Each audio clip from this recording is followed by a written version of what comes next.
에이지라인, 케이팝 스탠, 바이어스. 이 영어 단어를 들으면 어떤 생각이 드시나요? 우리가 잘 사용하지 않는 이 단어들은 케이팝 팬들이 사용하는 말들입니다. 하지만 여기엔 흥미로운 점이 하나 있습니다. 바로 국내 팬이 아닌 영어권 팬들이 사용하는 케이팝 관련 용어라는 것이죠. 에이지라인이란 우리가 흔히 말하는 동갑 나이를 뜻합니다.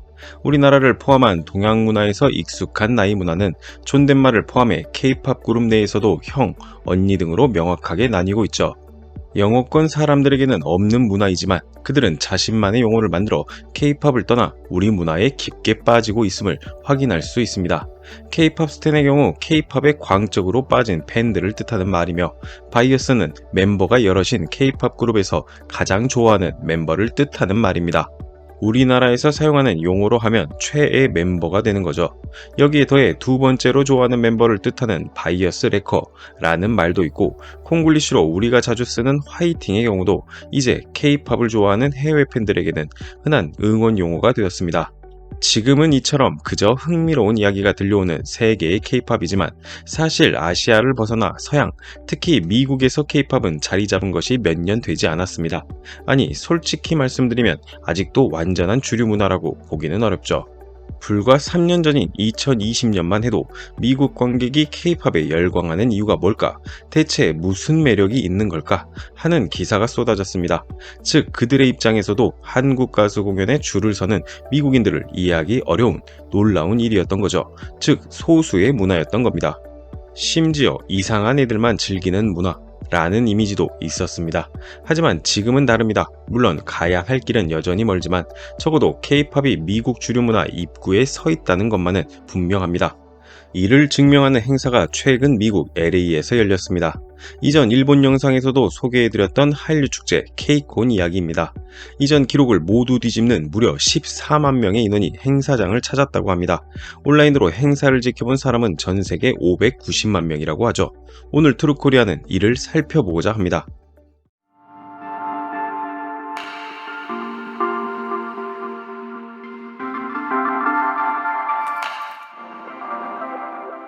K-콘 LA 2023은 2023년 8월 18일부터 2023년 8월 20일까지 열렸습니다. 혹시나 이전 영상을 못 보신 분들이 있을까 간략하게 설명해드리면, K-콘은 우리 기업인 CJ E&M이 주최하는 세계 최대 한류 축제로 매년 전 세계를 투어하듯 열리는 게 특징입니다. 2012년 미국 어바인에서 최초로 개최된 후 전 세계를 무대로 K-컬처 확산을 위해 개최해왔으며, K-팝은 물론 뷰티, 푸드, 패션 등 다양한 K 컨텐츠를 아우르는 축제의 장이죠. 올해엔 벌써 태국과 일본에서 성황리에 마무리되기도 했습니다. 이번 행사 첫날인 18일 기준 현장 누적 관람객 150만 명을 돌파했는데요.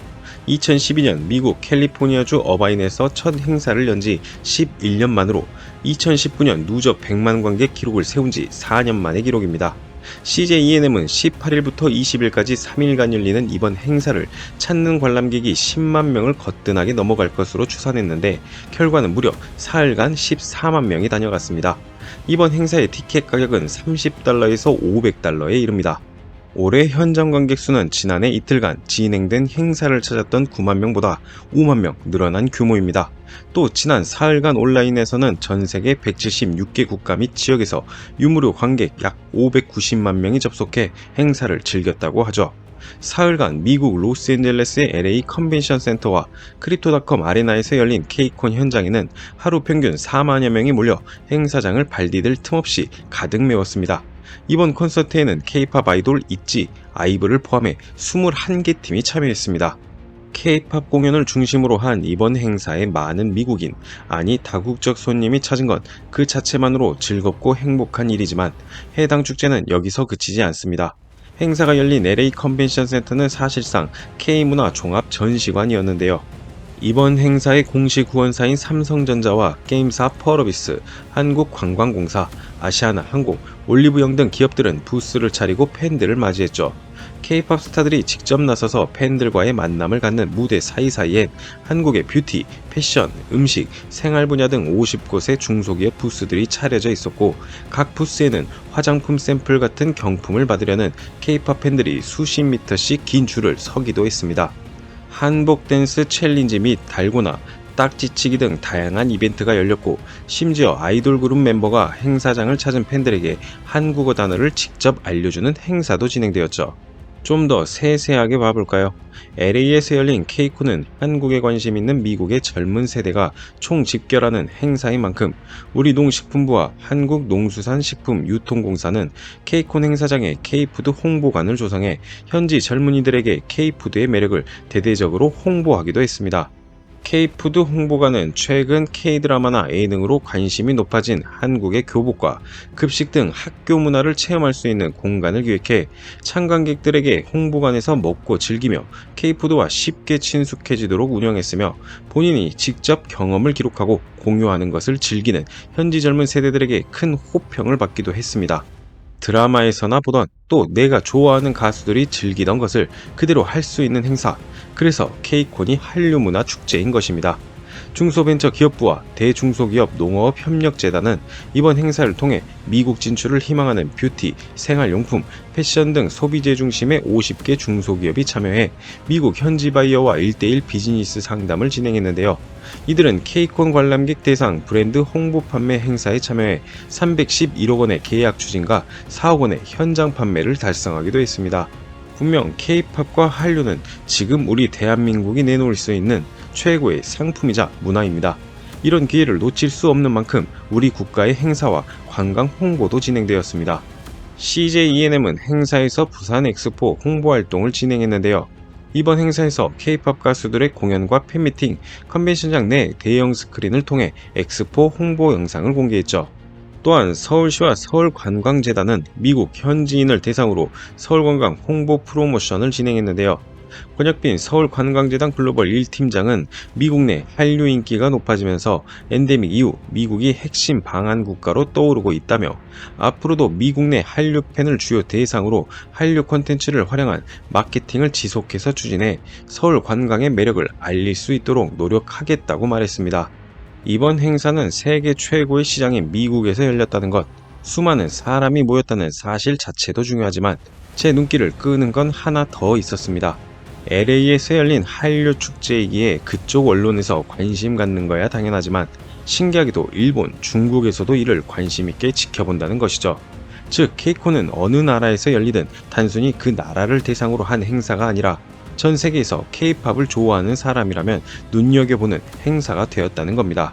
그리고 이를 통해 그 나라에서 해당 행사가 개최될 때 직접 방문하게 되고 K-팝뿐 아니라 한류 그 자체를 즐기게 된다는 것이죠. CJENM 심준범 음악 콘텐츠 본부장은 이번 행사의 성공에 대한 소감으로 K-팝이 세계 음악 시장에서 다양한 연령을 아우르는 새로운 장르로서 보다 확고하게 자리매김할 수 있도록 앞으로도 케이콘은 폭넓은 아티스트 라인업과 관객 참여형 프로그램을 통해 더욱 풍성한 K-팝과 K-컬처 경험을 선사할 계획이라고 말했습니다. 모든 게 다 잘 된 것 같지만 약간의 우려는 존재합니다. 과연 14만 명이나 찾은 이 행사를 통해 미국에서 우리 K-팝을 포함한 한류가 주류 문화로 받아들여졌냐고 할 수 있냐는 것입니다. 실제 전문가들은 K-팝이 향후 20년, 30년 동안 계속해서 성장하려면 글로벌 전 연령층과 접점이 생기는 메인스트림으로 자리를 잡아야 한다고 말합니다. 즉, 방탄소년단, 블랙핑크 등 대형 그룹의 성공으로 전 세계 K-팝 인지도가 최근 수년 사이 폭발적으로 커졌지만 미국 주류 방송계, 미디어계에서는 여전히 K-팝을 변방의 문화로 보는 시선이 남아있다는 것이죠. 다만 이번 행사에서 고무적인 건 젊은 사람뿐 아니라 중년을 포함한 다양한 연령대의 팬, 가족 팬, 흑인, 백인, 히스패닉 등 다양한 인종의 해외 팬들이 찾았다는 것입니다. 미국 최대 라디오 방송사 역시 해당 행사에 방문했다고 하니 어쩌면 다음 미국의 K콘이 열린다면 더욱 그들과 가까워진 우리의 한류를 엿볼 수 있을 듯 합니다. 몇 년 전만 해도 남성 K-팝, 한류 스타의 마른 몸, 화장한 모습을 보며 미국인들은 남자답지 못하다며 고개를 흔들었습니다.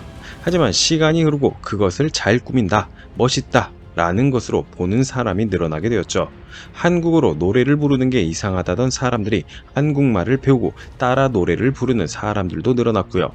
이전 영상에서 말씀드렸듯 미국 한쪽에서는 견제받기도, 또 한쪽에서는 이렇게 많은 이들이 K-팝과 한류를 즐기고 있다는 사실이 꽤 흥미롭게 느껴집니다.